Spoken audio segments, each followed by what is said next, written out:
नमस्कार, मुंबई 24 लाईव्ह मध्ये मी गोकुल आपल्या सर्वांचं अगदी मनस्वी स्वागत करतोय।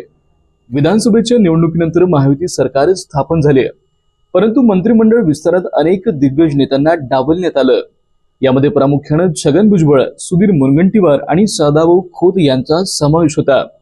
छगन भुजबळ यांनी जाहीर नाराजी व्यक्त केली होती, तर सदाभाऊ खोत यांनी मंत्रिपदाची अपेक्षा नसल्याचं सांगितलं आहे।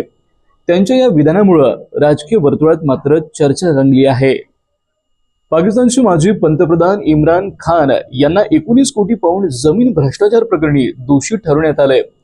त्यांना 14 वर्षांच्या तुरुंगवासाची शिक्षा ठोठावण्यात आली आहे, तर त्यांच्या पत्नी बुशरा बीबी यांना देखील या भ्रष्टाचारी प्रकरणात दोषी ठरवण्यात आल्याचं वृत्त पाकिस्तानच्या डॉन वृत्तपत्रानं दिलंय।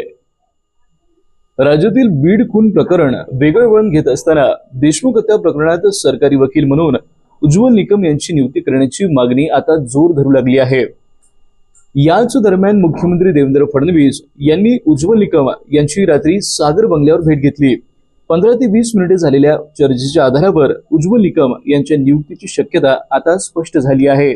विधानसभा निवडणुकीत महायुतीला मोठं यश आल्यानंतर आता राज्यातील सर्वच जिल्ह्यातील पालकमंत्री पदाचा वाद रंगला होता। त्यावर आता पालकमंत्री पदाचा तिढा प्रजासत्ताक दिनापूर्वीच सुटलेला असेल असा दावा भाजप प्रदेशाध्यक्ष तथा महसूल मंत्री चंद्रशेखर बावनकुळे यांनी केलाय। निलंगा तालुक्यातील उस्तुरी येथे शेतीच्या वादातून 3 भावांनी मिळून मोठ्या भावाचा आणि पुतण्याचा खून केल्याची धक्कादायक घटना घडली। शेत जमिनीवर चाललेल्या वादामुळे या दोघांना आपला जीव गमवावा लागलाय। गुरुवारी सायंकाळी 5 वाजेच्या सुमारास हा खून झाला।